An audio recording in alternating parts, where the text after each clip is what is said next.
Umuvugizi wa guverinoma ya Uganda Ofono Opondo yavuze ko leta zunze ubumwe za Amerika zishira hejuru kubera imbaraga zifite mu bya gisirikare. Yemeza ko igihugu cye gishobora kubaho nta nkunga z'Abanyamerika. Ibi Ofono Opondo yabitangaje ku wa 17 Mata asubiza icyemezo cya leta zunze ubumwe za Amerika cyo gufatira ibihano bamwe mu bayobozi ba Uganda bashinzwa uruhare mu bugizi bwa nabi bwabaye mu matora ya perezida yabaye muri Mutarama umwaka wa 2021. Mu mpera z'iki cyumweru nibwo Minisitiri w'Ububanyi n'Amahanga wa Amerika Anthony J. Blinken yasohoye itangazo rivuga ko muri aya matora y'umukuru w'igihugu aheruka muri Uganda abakandida batavuga rumwe na leta bibasiwe bagafungwa, abatavuga rumwe na leta bakibasirwa. Kubera ibi Amerika yatangaje ko yafashe icyemezo cyo kwima visa bamwe mu bayobozi ba Uganda bagize uruhare muri ubugizi bwa nabi bwabaye, gusa ntiyashira hanze amazina y'abarebwa n'iki cyemezo. Nyuma y'iki cyemezo, umuvugizi wa guverinoma ya Uganda Ofono Opondo yavuze ko Amerika yishyira hejuru kubera imbaraga ifite. Yemeza ko Uganda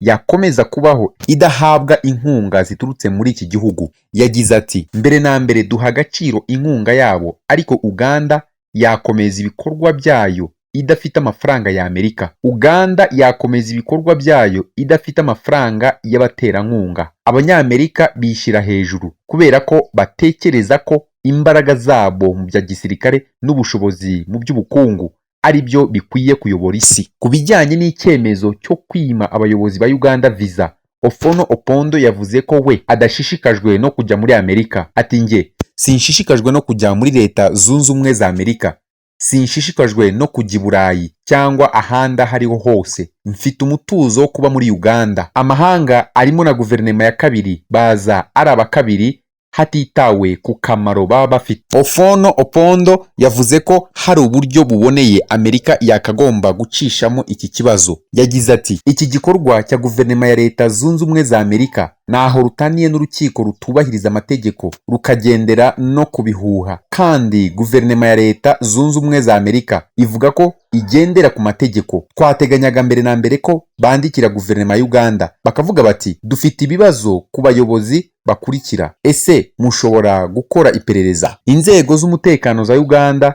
zishinjwa uruhare mu rupfu z'abaturage b'inzirakarengane n'abatavuga rumwe na leta mbere no mu gihe cy'amatora aheruka. Amerika ivuga ko imiryango itegamiye kuri leta n'imirimbanyi z'uburenganzira bwa muntu bibasiwe, baterwa ubwoba, barafungwa, abandi basubizwa mu bihugu byabo, bamwe bakimwa uburenganzira kuri konti zabo za banki. Iki gihugu kandi zishinjwa kwibasira indorerezi mpuzamahanga n'iz'imbere mu gihugu zitari mu murongo wa leta, zimwa uburenganzira bwo gukurikirana amatora. Ibi nibyo bisohotse mu bitangazamakuru bitandukanye hirya no hino bivuga yuko Uganda na leta zunze ubumwe za Amerika ubu bitavuga rumwe bitewe n'icyemezo cya Amerika bijyanye n'ibyo bashinja ubuyobozi bw'igihugu cya Uganda. Ngayo nguko uko byifashe, naho ubutaha mu makuru yacu ndetse no mu byegeranyo bitandukanye.